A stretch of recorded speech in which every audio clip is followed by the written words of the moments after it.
नमस्कार. स्वागत आहे तुमचं न्यूज लॉन्चर मराठीवर. मी अशोक वानखेडे. काल जेव्हा सीज फायर झालं, अमेरिका, इराण, इस्रायल यांच्या सगळ्यांच्या मधात आणि पाकिस्तानने मध्यस्थता केली. त्यानंतरच सगळीकडे असं वाटायला लागलं होतं, की 2 आठवडे ही शांती राहील आणि 2 आठवड्यानंतर खरोखरच युद्ध समाप्ती झाली, तर पूर्ण जगाला त्याच्यापासून रिलीफ मिळेल. कारण जे देश फार दूर आहेत खाडीपासून, ऑस्ट्रेलियासारखे देश, जपानसारखे देश, त्याला काही घेणं-देणं नाही. त्यांना पण या युद्धाची चटके बसतायत. कारण या युद्धामुळे जे तेलाच्या किमती वाढल्या आणि इराणबद्दल काल रशियानी जे म्हटलं ते खरोखरच आहे. रशियाच्या पूर्व राष्ट्रपतींनी म्हटलं, की इराणनी एटॉमिक बॉम्ब इराणकडे आहे, पण तो वेगळा बॉम्ब आहे. तो बॉम्ब कधी न संपणारा बॉम्ब आहे. निरंतरता आहे त्या बॉम्बमध्ये आणि तो बॉम्ब म्हणजे होर्मुझ जलडमरूमध्ये मार्ग. इराणनी या पूर्ण युद्धामध्ये जलडमरू जो होर्मुझ जलडमरूमध्ये मार्ग आहे, त्याचा असा सरळ उपयोग केला, की पूर्ण जग त्रासून गेलं आणि सगळेच अमेरिकेला शिव्या द्यायला लागले, की तुमच्यामुळे हा जलडमरू मार्ग बंद झाला, नाहीतर हा तर पहिलेच होर्मुझ खुला होता. अमेरिकेने खूप प्रयत्न केले. दादागिरी, बॉम्बिंग, हे, ते, जहाजं, पाणडुब्या सगळ्या वापरल्या. मोठमोठी F-35 सारखी विमानं वापरली. त्या इराणच्या मिसाईल आणि ड्रोनपुढे सगळेच हारले. इराणकडे एक संधी प्रस्ताव पाठवला. इराणने तो उचलून फेकून दिला. मग पाकिस्तानला सांगितलं, "बाबा काही तर करा." तुमचं ऐकतो तो.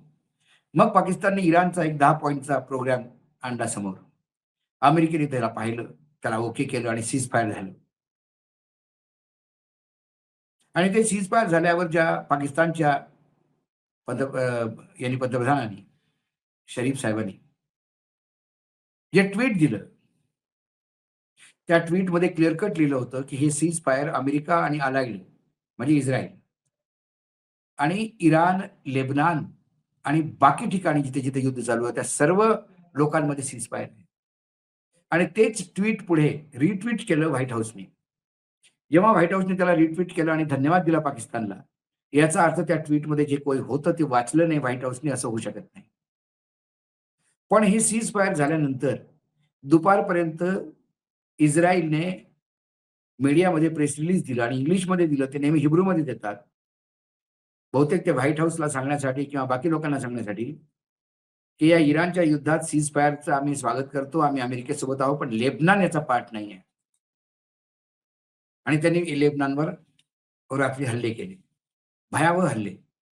लेबनान गफलतीमध्ये होतं, की सीज फायर झालंय. 250-300 सिव्हिलियन्स मारले गेले. हंगामा झाला देशात. तिकडे सीज फायर झालं आणि इराणच्या कंडिशन्सवर झालं म्हणून अमेरिकेमध्ये डोनाल्ड ट्रम्पला शिव्या खायला लागल्या. म्हणजे पागल, मूर्ख, क्लिनिकली इल, वॉर क्रिमिनल असले 50 विशेषण सगळ्यांनी लावले आणि विशेषण त्याला लावणारे ऐरे-गैरे नत्थू खैरे नव्हते. तर ते आमदार, खासदार, तिथले खासदार होते रिपब्लिकन पार्टीचे, स्वतःच्या पार्टीचे त्याच्या, डेमोक्रॅट्स, ते विरोधी पक्षाचे आणि सगळ्यांनी सांगितलं की हा पागल माणूस आहे. गेलाच कशाला रे बाबा तू तिथे युद्धात? काय कशासाठी गेला? काय निष्पन्न झालं? आपले पैसेच खर्च झाले, लोकं मेली, प्लेन पडले आपले. नालस्ती झाली ती वेगळी. मग आज अमेरिकेने सांगितलं की नाही, काहीतरी कन्फ्युजन आहे. या सीज फायरमध्ये लेबनान नव्हतं. मग कन्फ्युजन होतं तर कालच जेव्हा पाकिस्तानने ट्वीट केलं, त्या ट्वीटवर सगळं आजकाल ट्वीटवरच चालू होतं. पाकिस्तानने ट्वीट केलं तेव्हाच तुम्ही सांगायला पाहिजे तो लेबनान नाहीये. लेबनान नाही आहे हे इस्रायलने सांगितलं आणि 24 तासानंतर तुम्ही सांगितलं की हा लेबनान नाहीये. ते म्हणाले लेबनान नाही आहे, तर मग इराण म्हणाला की आमच्या 10 पॉइंट मधले तर असेच पॉइंट तुम्ही खाऊन टाकले लेबनान नाही म्हटल्यावर. मग आम्ही हार्मोज बंद करतो आणि त्यांनी हार्मोज पुन्हा बंद केलं. जे स्टॉक मार्केट काल वर चढलं होतं ते पुन्हा धनमकन पडलं. डोनाल्ड ट्रम्प किती मूर्खपणाची वक्तव्य करतात. आणि त्यानंतर अमेरिकेमधला डोनाल्ड ट्रम्पचा खंदा समर्थक, तिथे तो दक्षिणपंथी मानला जातो. आणि अक्षरशः तो एका फॉक्स टेलिव्हिजनवर प्राईम टाईमचा शो चालवायचा. त्याच्या स्वतःच्या नावानं 4 वर्ष. त्याचं स्वतःचं स्टेटमेंट आहे, की बाबा हा नोकर आहे आपला इस्राईल. इस्रायलची आम्ही इज्जत करतो कारण तिथे तो डेमोक्रेसी ठेवून आहे मिडल ईस्टमध्ये. पण इस्रायल आम्हाला डिक्टेट करू शकत नाही. तो आमचा नोकर आहे, आमच्या भरोश्यावर आहे तो. त्यामुळं आम्ही घेणाऱ्या म्हणजे अमेरिकेने घेतलेल्या डिसिजनला इस्रायलला मानायलाच हव्या. आमच्या घेतलेल्या डिसिजनवर इस्रायल कसा प्रश्न उचलू शकतो? आम्ही युद्धातच त्याच्यामुळे घुसल्या गेलेलो आहे. आम्हाला काय गरज होती युद्धात जायची? आम्ही युद्धात त्याच्यामुळे उतरलो आणि आज आम्ही सीज फायर करतो आणि इराण त्यांनी कालच सांगितलं होतं, की हा जे इराण आहे, म्हणजे इस्रायल आहे, ते हे सीज फायर होऊ देणार नाही. कारण नेतन्याहूचा स्वतःचा प्रॉब्लेम आहे. हे जर युद्ध थांबलं तर नेतन्याहू स्वतःच्याच देशात जेलमध्ये जातील एवढे त्याच्यावर केसेस आहेत. इंटरनॅशनल क्रिमिनल ते घोषित झालेले आहेत. पुन्हा जिंकून येण्याची काहीही गॅरंटी नाही. अगदी डोनाल्ड ट्रम्पने रिक्वेस्ट केली होती तिथल्या न्यायपालिकेला, की तुमचा हेड ऑफ द स्टेट आहे त्याच्यावर तुम्ही थोडंसं दया दाखवली पाहिजे. पण तिथल्या न्यायपालिका वेगळी आहे. तो तिथे लोकांना स्वप्न विकतो ग्रेटर इस्रायलचे. म्हणजे सगळे मिडल ईस्टचे सगळे आसपासचे सगळे देश त्या ग्रेटर इस्रायलमध्ये. तो पुराणामध्ये जातो, की तेवढं आमचं राज्य होतं त्या काळी. आता ते आम्हाला पाहिजे. उद्या आपण लंकेला म्हणायचं, की ते रावणाचं राज्य होतं, आम्हीच जिंकलं होतं रामानं, त्यामुळे आता तुम्ही आमच्यासोबतच या. असा काहीतरी मूर्खपणाचा प्रकार आहे तो. त्यासाठी त्याला कुठल्याही हातीत युद्ध संधी नको. त्यामुळे अमेरिकेने जशी युद्ध संधी केली, त्यांनी लेबनॉनवर भयावह बॉम्बवर्षाव केला. आणि आता हे सीज फायर तुटलं. काल जे अमेरिकेचा व्हाईट हाऊसचे सगळे मंत्री आणि सगळे स्पोक्सपर्सन आणि सगळे जे डोनाल्ड ट्रम्पला महान मानत होते, की डोनाल्ड ट्रम्पने हे सीज फायर केलं, तो शांतीचा दूत आहे, त्याच्यासारखा मोठा माणूस नाही. अमेरिकेने त्याच्या नेतृत्वाखाली काय-काय केलं, अमेरिका किती मोठी झाली. ते सगळे आज म्हणतात, की ते पाकिस्ताननी मिसगाईड केलं. पाकिस्तान म्हणतं, "आम्ही घेतलं मिसगाईड केलं. आम्ही तर तुम्हाला ट्वीट करून सांगितलं होतं." प्रत्येक गोष्ट तुम्हाला विचारायची संधी तुमच्या दोघांच्या मधात. तुम्ही दोघंही म्हणजे तुम्ही दोघं काय तुमच्या इराणचं काय म्हणणं आहे तुम्हाला सांगितलं, तुमचं काय म्हणणं आहे इराणला सांगितलं. इराण तयार झाला, तुम्ही तयार झाला, त्यात आमचं काय? आता तुम्ही पाठ फिरवता, यू टर्न घेता. त्यात आम्ही दोषी आहोत का? पण हा यू टर्न कशासाठी? का म्हणून? सगळं अमेरिका आज हा प्रश्न विचारतायत. आपण इस्रायलच्या कंट्रोलमध्ये कसे? आता एफस्टेन फाईलवर या. एफस्टेन हा ज्यूज. मोसादच्या पेरोलवर. अमेरिकेमध्ये सगळं फायनान्स सेक्टर जे आहे ते ज्यूज कंट्रोल करतं.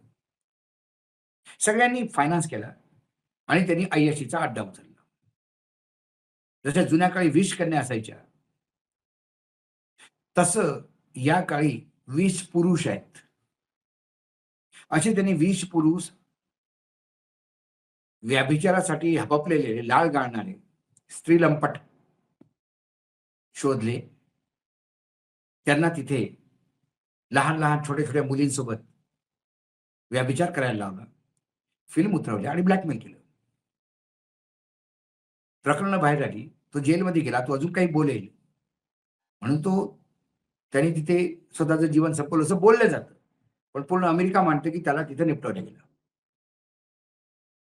पण काही फाइल्स आणि फिल्म्स, डॉक्युमेंट्स ते इस्रायलच्या ताब्यात आहेत. काय त्याच्या भरोश्यावर ट्रम्पला नाचवतायत? जे लोकं इस्रायलच्या मांडीवर जाऊन बसले, त्यात आपला भारतीय आहे. असं म्हटलं जातं त्या एफस्टीन फाईलच्या भरोश्यावर हा सगळ्यांना नाचवतो. आमचा आमच्या पंतप्रधानावर विश्वास आहे. पण त्यांचे जे कलीग आहेत, पुरी साहेब, ते त्या इस्टिनला तुमची माझी टेलिपॅथी आहे असं म्हणायचे.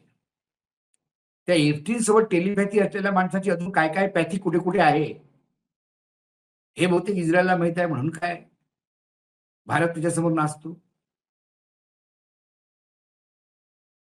जेव्हा इराण आपला हा फार जुना दोस्त. असे कितीतरी प्रकार समोर आहेत. त्यामुळे काल वर गेलेला शेअर मार्केटला धमक पडला. पुन्हा तेलाची टंचाई होणार. हार्मुज बंद आहे आणि हा युद्ध शांतीचा 2 आठवड्याचा जो युद्ध शांती होती, सीज फायर होतं, तो बहुतेक तुटताना दिसत आहे. आज एवढंच. पुन्हा येतो काही विषयासोबत. तुमचा नमस्कार. पाहत रहा न्यूज लॉन्चर मराठी.